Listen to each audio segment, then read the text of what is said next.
Okay, so it turns out that I thought I recorded a whole video, but it turns out it wasn't on record at all. I just pushed focus. I know how to use a camera. Don't judge me. My name is Chloe.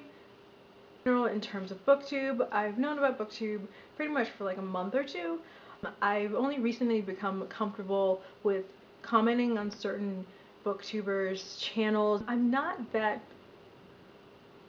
I have noticed this, that a huge portion of Booktube is YA.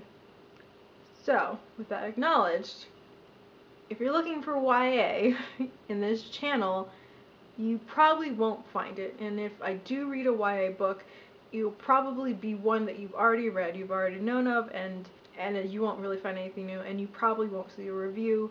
I typically, if there's been a book that has been popular enough and it's even kind of injected itself into the mainstream, like it's been made into a movie or that many people are talking about it, I'm more inclined to read that YA book than something that just seems like it's very, very popular in Booktube, or that it's very it's just like a new release and everyone's excited about the series. But you know, like Twilight, I did end up reading Twilight because people outside of the demographic kept hearing about Twilight, so I felt that to be able to talk about it or to figure out what was going on, it felt alright to read it. And I didn't feel like it was jumping on the bandwagon, it was just exploring an idea.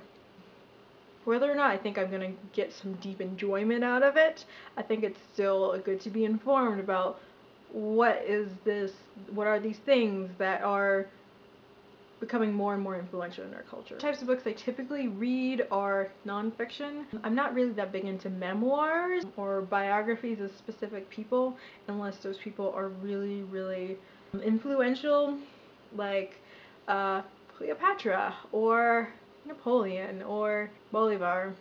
I think I'm gonna read that book soon. I heard a story about it on NPR and it got me interested. I need to stop listening to things that keep making me want to read what they're talking about, because my to-read list isn't getting smaller, and I want it to get smaller, but it's not. Most of the nonfiction books I read tend to be based on science, psychology, you know, like neuroscience. I really love Cordelia Fine, like authors like Mary Roach. They just write just wonderful, even hilarious nonfiction, and they're describing all of these different scientific processes that are fascinating. You know, I like reading about history, culture, even like some philosophy. I would like to read more about like classic philosophy, but even some modern philosophy I think is really valuable. But I do read fiction books. I think the reason I don't read that much fiction is mainly because I have a high standard for fiction sometimes. I really don't like books that are heavy with plot. I like books that maybe sacrifice plot for really, really strong character development, just really rich language, really well developed, thought out themes and concepts, something that makes me think. I mean, I love books that make you work to connect the dots and that you really feel a sense of pride. Like, oh wow, that's why it happens, or like it's like symbolism.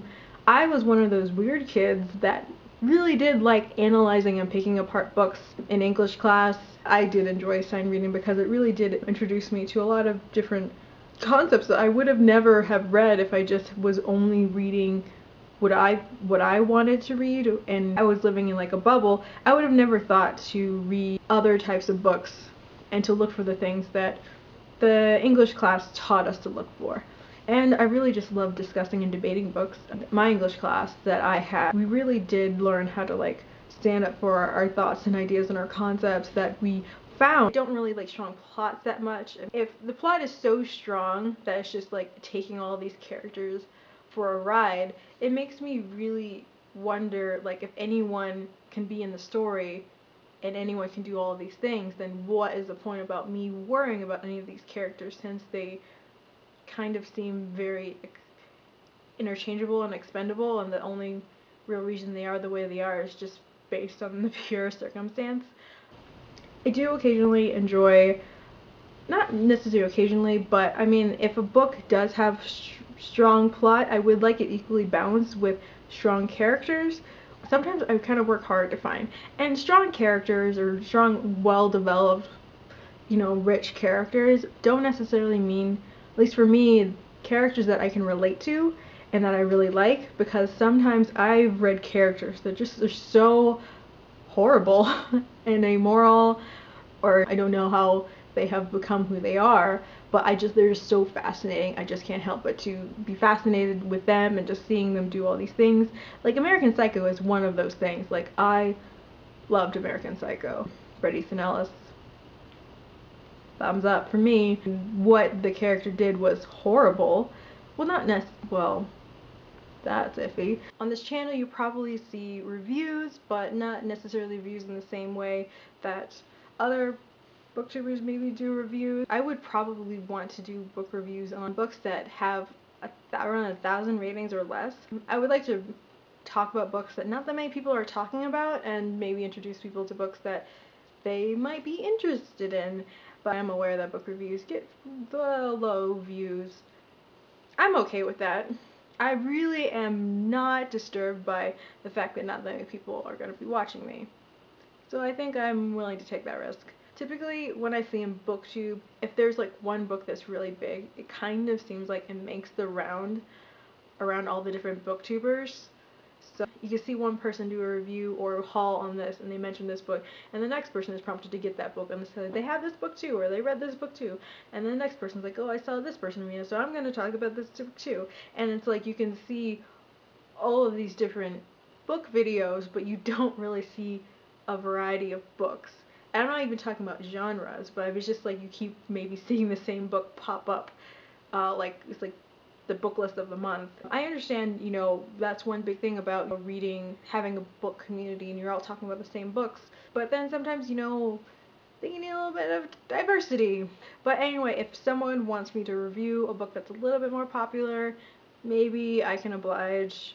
If enough people, or if I'm bored and want to do a review and I don't have anything else to review, maybe. But in general, or if I just feel so passionate about a book, whether it's hatred or adoration, there's some books I just want to tear apart. Also, I probably would be wanting to take part in discussions. Probably won't be doing too many tags because I don't have that many books to do tags with. I am a heavy library user, and the books that I read aren't always in my possession. They're with me for a short time and then they pass on. That is my intro, I guess. That is pretty much what I'm going to do. I might do some tea reviews, and I might even do some tea videos showing my tea setup, because it's not, when you think tea, it's not that. And what you're thinking, you should be ashamed of yourself. My tea is better than that. It's better than that. Bye! I don't know how to end these things. Awkward!